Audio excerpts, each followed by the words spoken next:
3, here we go. This is The Herd. Wherever you may be and however you may be listening, live in Los Angeles, iHeartRadio, Fox Sports Radio, and FS1. I got to read this, Joy. I'm back on spots. Dollar Shave Club.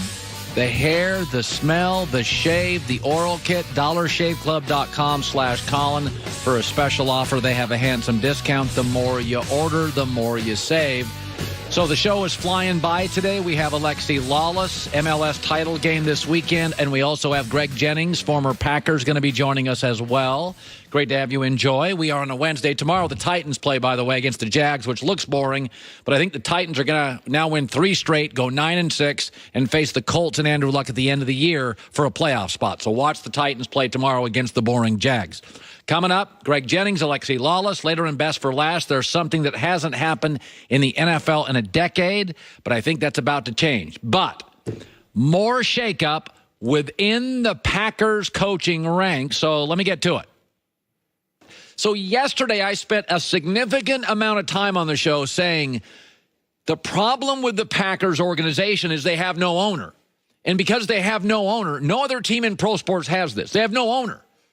So the star legendary quarterback, Brett Favre or Aaron Rodgers, become too powerful. Nobody can hold them accountable. I mean, with Tom Brady, there's a billionaire above him. Drew Brees, there's a billionaire above him. Eli Manning, there's a billionaire above him.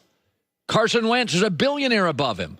Aaron Rodgers, he's the richest guy in the state. He's the richest guy in the town. He's the most powerful guy. I think it's a problem. Nobody holds him accountable. So here's a prime example. Yesterday, Winston Moss, he's an outside linebacker coach for the Packers. Not even the linebacker coach. We'll just give you the outside linebackers. Not a real powerful guy, right? Former player. He put out a tweet, which is completely inoffensive. I mean, nobody would be offended by this. So he went to Twitter and he put out a tweet, and the tweet says, "Ponder this.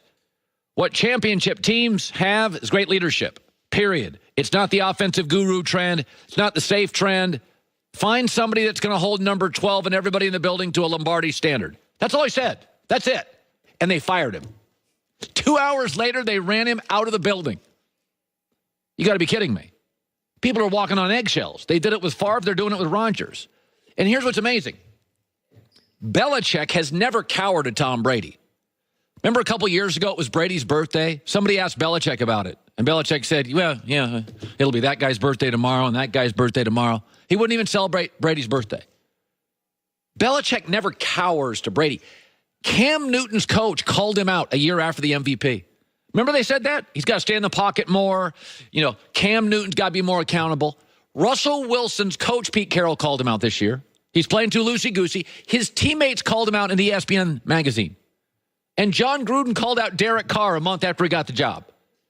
Star quarterbacks around this league are constantly held to a standard, have to be accountable, called out by their coaches. Not just any quarterback, Cam Newton, Derek Carr, Russell Wilson. I mean, they're called out by their coaches. I remember the former GM of the Colts once called out Andrew Luck for making too much money. And an outside linebacker coach says, we got to hold number 12 and everybody in this building to a Lombardi standard. Ring, ring, ring. Hello, you're fired. What? This reminds me of Westbrook in OKC and Shaq in Orlando.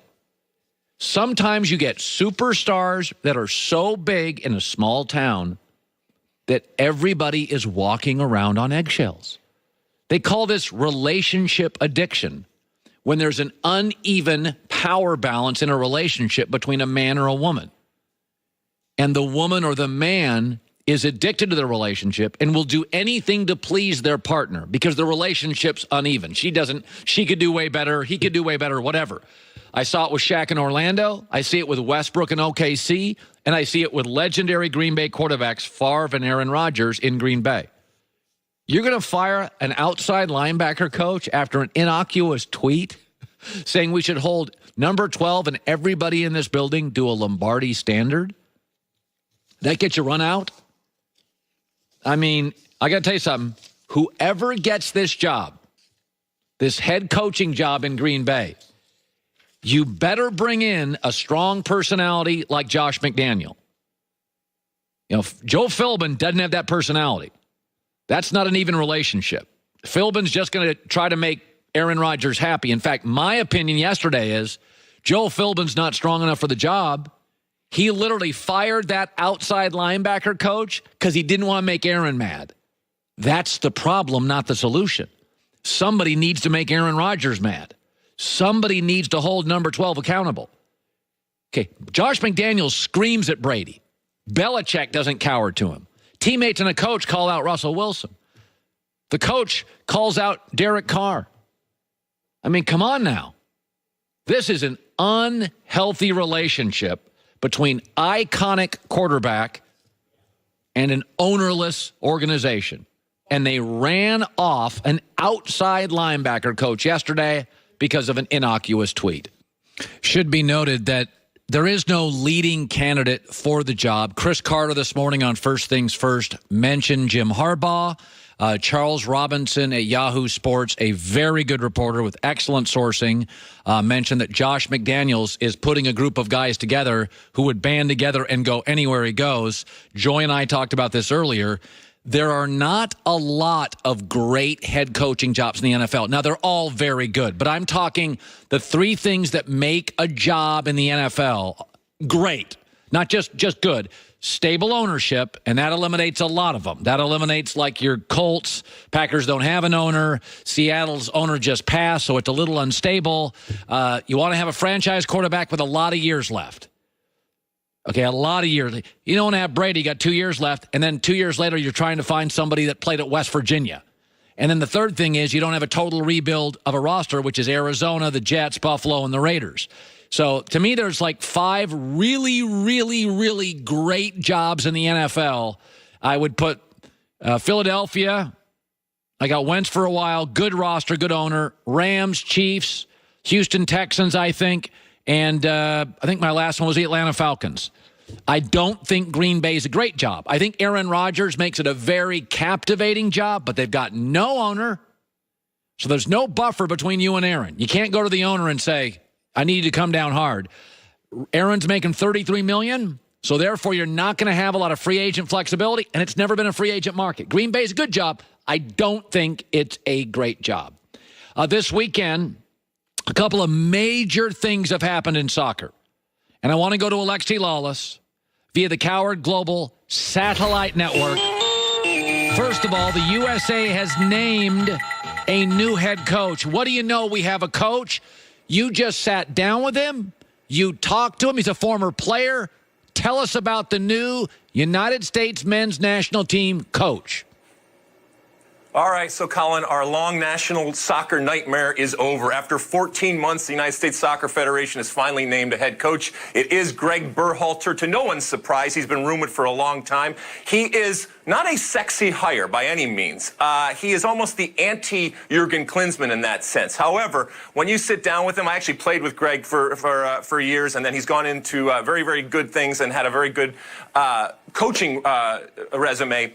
But this is a guy that thinks about the game. And ultimately, whether he's sexy or not, whether he says the right things or not, it's all about winning. You're talking about Green Bay. If Green Bay's winning every single game, nobody cares, all right? All that other drama off the field doesn't matter if you're winning. So this guy's charge right now is to win back the hearts and minds and to bring everybody back to believe that this national team, this men's national team, can compete. Obviously, we want to get to the World Cup, but that's not a cause to pat us on the back or anything like that. We've done that until this incredible failure in the fall of 2017. So this guy's job is to make sure that the team gets back to the World Cup, does well, and that we believe again, not just in our U.S. men's national team, because I've never been at a point where I think that there's more sadness and depression and a real apathy as to who the men's national team is, and even the way we look at soccer. So he's got a lot on his plate right now, but I like the hire. I think it's an interesting hire. I think he'll do a good job. And talking to him yesterday, said all the right things, but he also ultimately said it's about winning. Okay, the other big piece of news, Christian Pulisic was just voted the second best soccer player in the world under 21. We have never, ever, this is our Magic Johnson, this is our LeBron, our sport now has a transformational global talent. Now, he's on the first-place team in Germany, the best team. There are rumors he's going to sign for $90 million to go to the English Premier League, Chelsea. Now, I want to ask you, I think that's going to happen. If he goes and becomes a star at the English Premier League, is that good for us necessarily? Is that good for American soccer fans?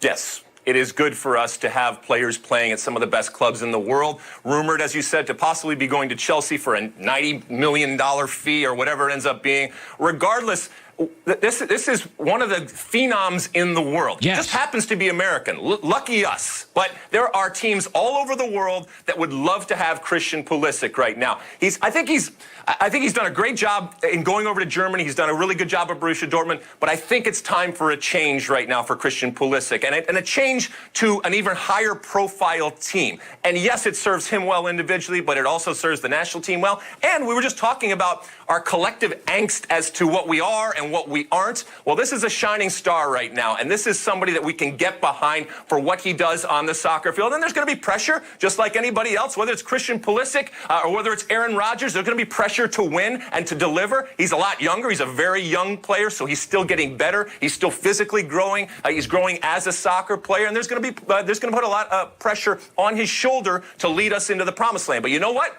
If you're the man, if you are the star, and he is a star, you're going to take it and say, yeah, on my watch, we're going to make sure that we qualify for the next World Cup. I am going to lead this team by example, and I'm going to lead this team off the field.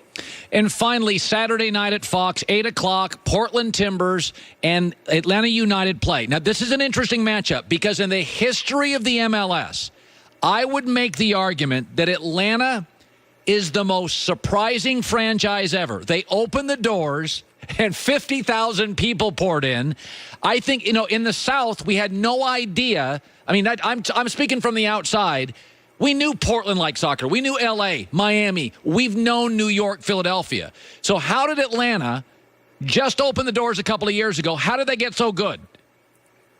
I don't know. I'm going to ask Arthur Blank when I get down there. I'm heading down to Atlanta today from New York City. As you mentioned, Saturday night special. Our coverage kicks off at 7:30 on Big Fox, Homer Simpson Fox. Atlanta United right now, I will agree with you, Colin.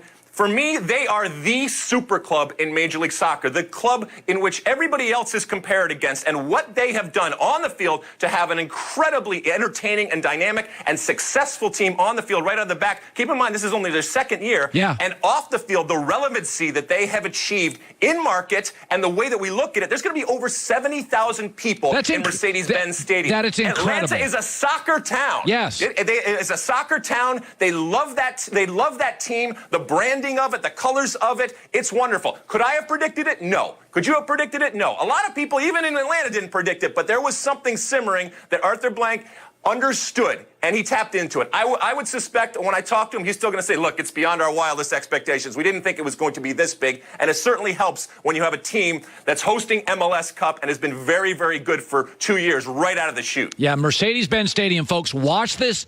It will literally, it looks European.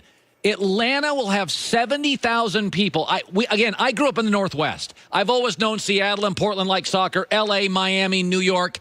The Atlanta fandom for this shocked everybody in the MLS. They're going to have 70,000 people. I have a friend in Atlanta. It is a completely wild scene. Alexi Lawless, we got a new coach. Pulisic's the number 2 star in the world.